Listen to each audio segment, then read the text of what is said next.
Hello, welcome to another edition of SAI, which is Spiritual Awakenings International Speaker Spotlight. And today we have one of our guests, which is the president of Spiritual Awakenings International, Dr. Yvonne Kason. Welcome. Thank you, Tamara. Absolutely. Well, look, before we bring our speaker spotlight, I know that you have Dr. Bonnie Greenwell, who is a Kundalini expert, and she's an author of many books. Before we bring her on, I'm going to have you introduce her. I thought that you could go over and tell people about spiritualawakeningsinternational.org and about the conference coming up and all the neat activities. Right, sure. Yeah, I'd be happy to tell everybody about Spiritual Awakenings International, and we have a gorgeous new website, which is www.spiritualawakeningsinternational.org, and we are a global network of people from around the world and groups from around the world who are interested in raising awareness, networking, and sharing information relating to the whole spectrum of spiritually transformative experiences and spiritual awakenings that are happening to people today, and their after effects, both the positive enlightening ones and some of the difficult and more challenging ones. So these are all things that we discuss and explore. We have a lot of information on our website, but we have monthly featured speaker events that have had a really excellent turnout from people all over the world, and we've also had speakers from all over the world: Australia, England, the United States, Canada so far, and Nigeria is coming up, Mexico. Anyway, and I'm delighted that this month our featured speaker is going to be Dr. Bonnie Greenwell, who's going to be speaking about Kundalini Awakening. But before I tell you more about Bonnie, I also want to tell people listening that Spiritual Awakenings International has an exciting new announcement, which is that we are going to be having our very first conference. It's, of course, because of the pandemic, going to be an online conference, and it's going to be Saturday, June 12th and Sunday, June 13th. And if you go to our SAI website, we're going to be launching that webpage this week, and you can start registering. We have 18 different speakers from all around the world, including for the first time an NDE Talking Dead panel from people who were dead and brought back. And yes, dear Tamara is going to be moderating that panel. Real exciting. And I'm excited that Tamara will also be a speaker on another one of our panels, which will be the multiple STE experiencers panel, because so many people, you might start with one type of experience, but then you end up having all kinds of them. Like you might start with a near-death experience, and then you start having mediumistic experiences, then you have a Kundalini awakening, then you start having past life recall, and then you might have inspired creativity. So multiple STE experiencers, I actually coined that phrase too a few years ago. And so we're going to have a panel of those, and Tamara's going to be on it. So I want to mention all of those exciting things. And yes, I should probably mention that the term spiritually transformative experiences is actually a term that I coined back in 1994 as an umbrella term, you know, for the whole range of experiences that people are having today. I mean, it is to me when I get to be around you in these interview types situations, I get so excited because I'm like, you're the one who mothered the term. So when you hear that, this is her. This is Dr. Yvonne Kason. So I get so excited, and there's so many things that you know before bringing on Dr. Bonnie Greenwell, and you could talk about your connection there, who's also very fascinating. But the fact that you're also a multiple near-death experiencer, and you talk about the different spiritual awakenings and the different type of experiences you can have, and it really helped bring peace to me reading your book, because I realized I check all them off. I mean, all of them, and it's like, oh wow, so now I can't, now it's just a normal state of being. Yeah. But your book is called Touched by the Light, and I have to tell you, it should be a required reading for anyone who wants to know about any kind of experience, because you really do define it. Well, I thank you for saying that, Tamara. And, I just want to share here that I have been I was the first Canadian doctor to specialize my medical practice in the counseling and research of people who've had diverse types of spiritually transformative experiences. And I did that back in 1990. And so my calling since that time has really been to advocate for experiencers, because I was really horrified by how many experiencers are being labeled as crazy or being labeled as hallucinating or even told by their churches it's work of the devil, or being misunderstood by their family members. So a lot of experiencers find themselves needing to be in the closet, you know, that they don't feel there's anywhere they can go and really talk about what's happened to them. And or if they do talk, sometimes they're told, oh, you shouldn't talk about that, that's too private. And it's like, well, they're trying to figure out what happened to them. So Spiritual Awakenings International is trying to provide a safe harbor.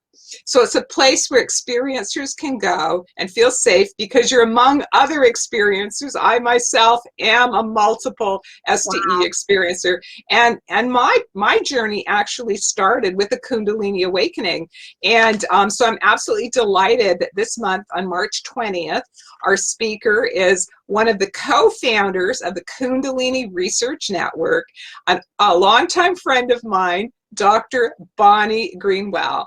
I was one of the people that Bonnie invited to that founding meeting of the Kundalini Research Network back in 1990 that happened in her living room. I think it was called Cupertino back then. I don't know what it's called now. I may have changed its name. And that was really, I think, a groundbreaking event. That finally a group of doctors and therapists researching Kundalini. And so Kundalini has always been a huge part of my interest. I, like Bonnie, traveled to India. I've studied with various gurus and teachers, plus I was involved doing research. But Dr. Bonnie Greenwell, I think she's a big sister to me. I have to look up to her in terms of her expertise and experience in the Kundalini area, because she's really specialized in this area in the last 30 years. And she is still counseling Kundalini experiencers to this day, doing assessments through her website. And she's written not one, not two, not three, but 4 books on Kundalini. So I'm just absolutely delighted that Dr. Bonnie Greenwell is going to be our speaker coming up on March 20th. And I'm also absolutely delighted that she has joined the advisory board of Spiritual Awakenings International. So I'm just delighted to have her wisdom and experience and support as we are blossoming and growing as an organization. Fantastic. I tell you what, I'm so excited with everything and the work that you've done. Now, 4,000, you have researched 4,000 Kundalini experiences. Is that correct? Do I have that right? Well, at least, but I would say, I don't think of it as researching them. I would just say that I've spoken with at least that many people who've had Kundalini awakenings.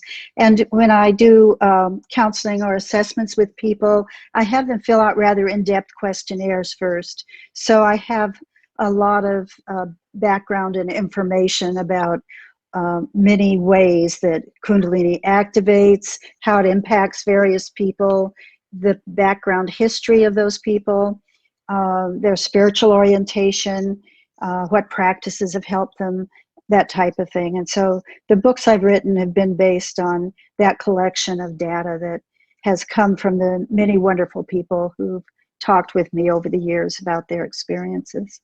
Wow. Well, absolutely. And I want to talk about also your books, but you also are an experiencer, correct? You're an experiencer yourself. Sure. I went through a Kundalini awakening when I was in graduate school back in the 80s. And I had been meditating for about 15 years. But when I started doing energy and breath work, I had an activation of energy that happened. And it was very impactful, very life-changing, and changed my perspective of a lot of things. And because I was on the verge of writing a dissertation at the time, it became the topic of my dissertation. And back in those days, not many people had written about Kundalini. It was, I really spent a lot of time researching a lot of the classic Indian literature, and meeting with a wonderful Baba Haridas, who gave me access to his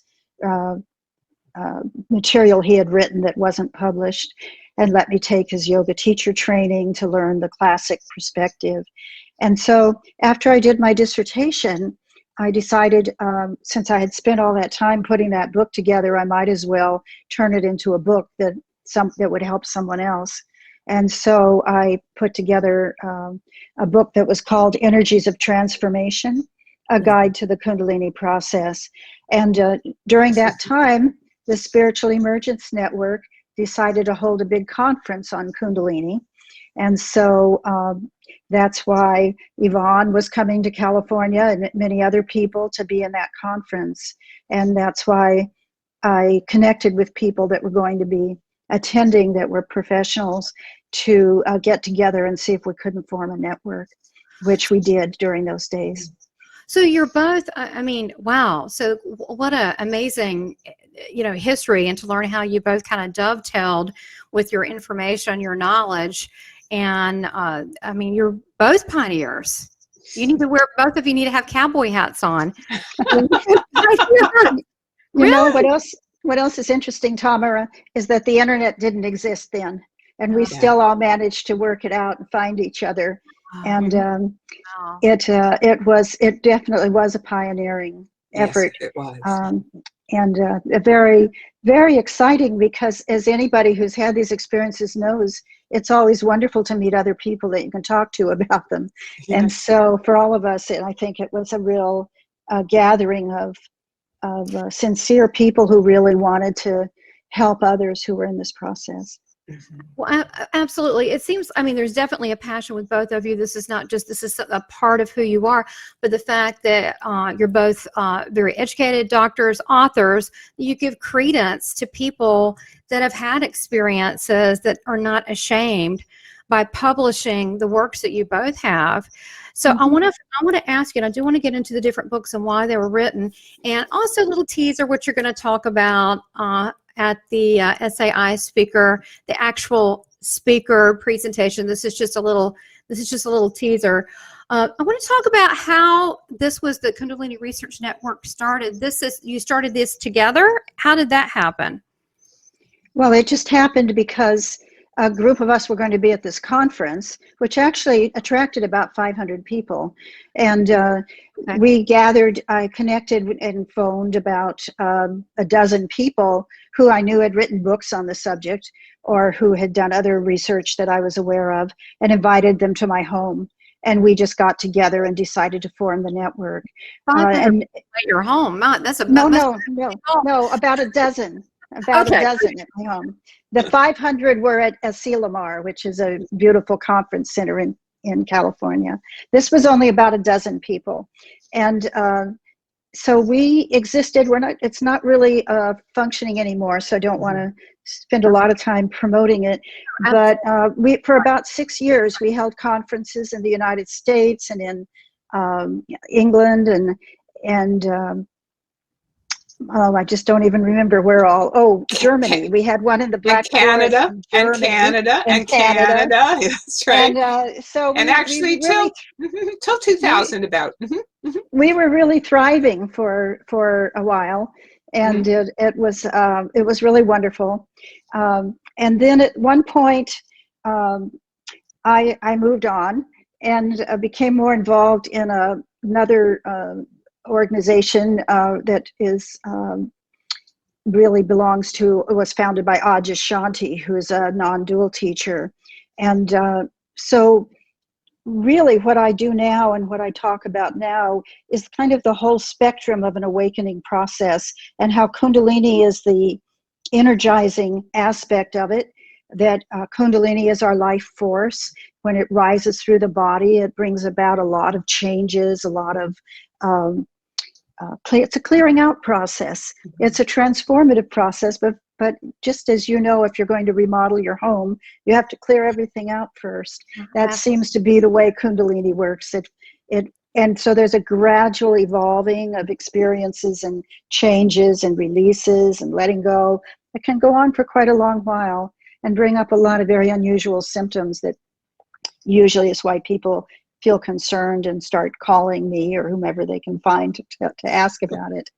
And then there's an evolution of this process, if you're fortunate, into an awakening, a realization of your true nature.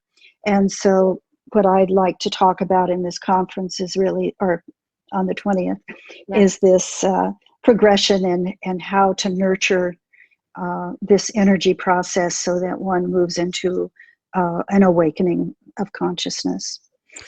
Wonderful. I mean, all of that and more. That sound, it all sounds very exciting.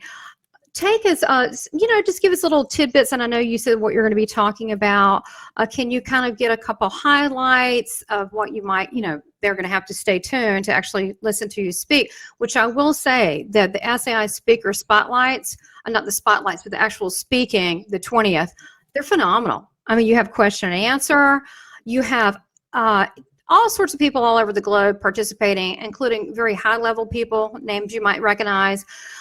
It is first class. So it is very, I would say, it's very expansive. The topics are very good. So I know it's going to be very thorough. But can you give us a tidbit? And if you feel like that's too much, maybe just highlight. Also, well, I'll say a couple of things. Okay, good. For one thing, I never know what I'm going to say till I say it, so I tend to speak extraneously. Go ahead. However, I will probably talk about, during my research, when I was doing my dissertation, I identified 7 categories of phenomena that are characteristic of a Kundalini process. And so I'll probably talk about that a little bit, how you might have different kinds of experiences, depending a lot on your own history, your background, your age, whether or not you're in a spiritual community, there's so many things that impact how we enter this process and how it progresses for us. So I'll probably explore those things, and then I'll talk about the things you can do to really ground yourself and nurture yourself so that you really, instead of this just being a lot of energy that is working on you for years and years and years, you move into a real shift in consciousness. And usually when that happens, there's a really profound sense of inner peace and grounding and completion. It's not a completion. One of the things Adyashanti said I've always liked is that you really can't talk about an ending because we're talking about the infinite. But you can certainly reach a point where you feel stabilized and your energy is no longer any kind of a difficulty for you. So I'll be talking about those things. Did you want to say something, Yvonne? I don't know if you're piping in there, but I'm just agreeing with everything that Bonnie says, and I mean I'm just adding the words that I use, which is that when the awakening begins, so the initial awakening, it's the beginning of a long-term process, which Bonnie described, of ultimately there's changes in the body and the mind and the spirit, but ultimately the goal is spiritual transformation of consciousness and to bring us to a purified state energetically and a more expanded state of consciousness. Spiritual consciousness, or self-realization, or ultimately enlightenment. But most people do not reach that point, but we might get a few steps closer. And I think Bonnie would agree that, even getting a few steps closer is a profoundly blessed experience. I believe that this whole process is an evolutionary process that's available to everybody, and it's really allowing us to in a way have a profound relaxation both into life and into death. That it's a sense of having no division, becoming more completely present with what is and responsive to it, but without the kind of mental division and challenges that most people have because they feel one way and they're thinking another way and their intuition is telling them something else. It's like when this process relaxes and one reaches a certain stage of letting go, there's a flow, a natural flow in life that makes life so much easier.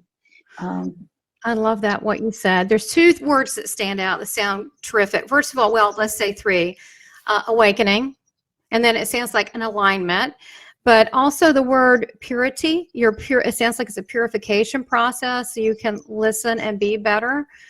And then the transformation, it seems like less of being abiding to the physical and more in being a surrender to your own natural state, which is spirit and an eternal being. So with that, something to that sort is what you're speaking of? Yes, I'm not sure I would language it quite the way you do, because I have a kind of a different background. I don't usually use the word purity. That's kind of Yvonne's, one of her popular words, favorite words. Okay.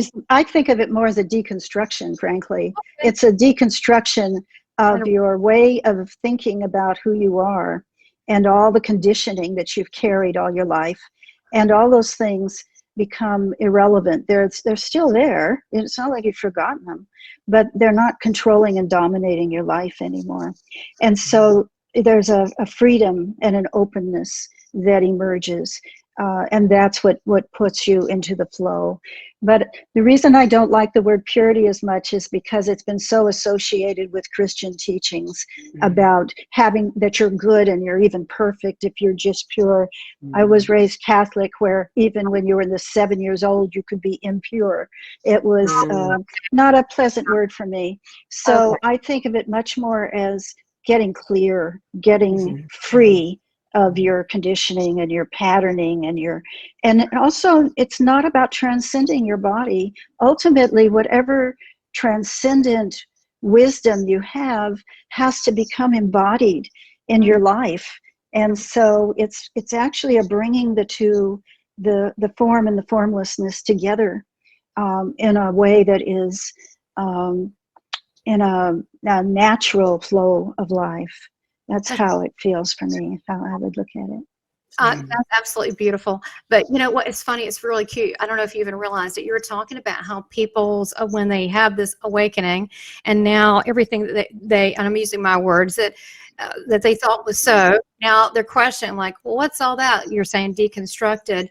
And then they're questioning all of these things, and they're surrendering, like, hey, I don't know what needs to happen here. Is that you're right. Certain people have words they're hung up on. You give a great example of purity, because I don't have that, but that word, I got plenty of other words I can bring up. Not that one. And so I think that's part of our evolution too, is to realize, okay, this word upsets me. Why does this word upset me? Because maybe, because the word is just a word. It shouldn't have meaning. So I think that's also, it was actually a great example on that, because we all have these buttons and thoughts and so forth that we must get past to be able to evolve, if we plan to evolve. So wow, this sounds very rich and exciting. Dr. Kason, such cool people. I just got to tell you. Well, I thank you, Tamara. I think Dr. Bonnie Greenwell is an extremely cool person using her vocabulary. She is totally in my cool-o-meter. I mean, this is really fascinating. So, and may I mention one more thing? I just want to say that Dr. Bonnie Greenwell has also been recognized as a groundbreaker by Spiritual Awakenings International, that we have honored her on the Spiritual Awakenings International Circle of Honor for her groundbreaking work related to Kundalini. So that is how much respect we have for the groundbreaking work that Dr. Greenwell has done. And to me, I'm just, it touches me, the work, and both of you, but the lifelong work of being able to demystify the spiritual so we can achieve, I don't know, it just really hit me hard, spiritual awareness. I don't know if I want to say greatness, but let's just stick with some type of spiritual awareness and some type of spiritual growth, because you've taken the stigmas away from things and explained it to people so they're not fearful. So I am super impressed with both of you for committing your whole life to doing that and continuing to do so, and excited that you are also an honorary member on the SAI circle. So that's fantastic. Tell us a little bit about your books and the website, and then we'll wrap up, and then we'll tell people, please sign up at spiritualawakeningsinternational.org, and you will see the speakers coming up, and it's free. And just click, and it will be March 20th, and I believe that's at 1 p.m. Eastern Yes. time. Mm-hmm. Plan 2 hours. And I mean, the last one was fantastic. I didn't want to leave. It was fantastic. And this is going to be just as fantastic. So maybe we could wrap up with your books, kind of how they were written, what people can expect in each one, and then how to get in touch with you. Because you're right, if this happens, boom, all of a sudden, I can imagine, you have people's belief system or non-belief systems, and you have their teachings, and then something like this happens, and they probably would want to get in touch with someone like you. Well, it's people who are having challenges with it. Yes, often they tell me they have these experiences. They've had them for 20 years and never found anyone they could talk to about it. But the internet's really changing that. So now people can, if they just hear the right words, they can find us. I've written the books I have that are now available. The most current one is called, well, anyway, there's 3 of them. I wrote the Kundalini Guide and the Awakening Guide as handbooks for people who are in the process. The Kundalini Guide describes basically what you'd need to know about what's happening, the 7 categories of phenomena, how to deal with different issues. The Awakening Guide deals more with the aftermath of the shifts in consciousness that come with a shift as an awakened consciousness arises. So you can have a very profound and deep realization of truth, but it's not the end. And there can be a lot of things that arise after that where you can get entangled. And so it's about dealing with that stage of awakening. Then the Non-Duality Press published an overview kind of a book about spiritual awakening that I wrote a few years ago, called When Spirit Leaps, Navigating the Process of Spiritual Awakening. And my first 2 books are probably only available on Amazon, but When Spirit Leaps should be available anywhere through Non-Duality Press, and New Harbinger was the main publisher of Non-Duality. I also have 2 websites that have a lot of general information. One is called KundaliniGuide.com. The other is called AwakeningGuide.com. And I've also recently started a free newsletter in which I'm just putting out as many of my writings as I can think of and writing for it. So people can subscribe to that too. It's on Substack. And you can connect with me through my websites. There's a contact page. And also, I believe on the Kundalini Guide site, there's a link to connect with the newsletter too, if you wish. Absolutely. So those are some ways to learn more about what I have to say. Right, so they can have a continued dialogue with you. Now, do you also offer consulting, or is it just they just would email you if someone does have a question or having a crisis, like what's going on? If they do, I'm just curious. Yes, what I do right now is when people connect with me through my website, either one, and ask for a consultation, I send them back an email with a questionnaire to fill out that I like to have before we meet, and then I'll have like a one-time session just to kind of orient somebody, give them guidelines, help them understand what's happening to them. But I don't do ongoing work that way. I also do webinars for people who've had assessments with me. I also have other resources I can point people to. I've pointed quite a few to Spiritual Awakenings International. And and then once in a while I do trainings for therapists and yoga teachers, other people who are in a role where they might want to help others in a Kundalini process. Fantastic. And I do that all on the web. Fantastic. Well, you've got a lot of resources, and they're going to find out a ton, and that will be March 20th, Spiritual Awakening Center. or your newsletter too, with the awakeningguide.com or the kundaliniguide.com. Then you'll have the free speakers. You'll see what's going on there. If anything, you're part of the SAI community, and as well as anything that happens as you move forward, people will be able to find out also with that as well. So I'm excited, and I just really I'm so grateful to both of you putting yourself out there and doing the work, like real work, the research, both of you researching people and offering comfort and answers and making this more normal instead of unusual. So I thank you both so very much.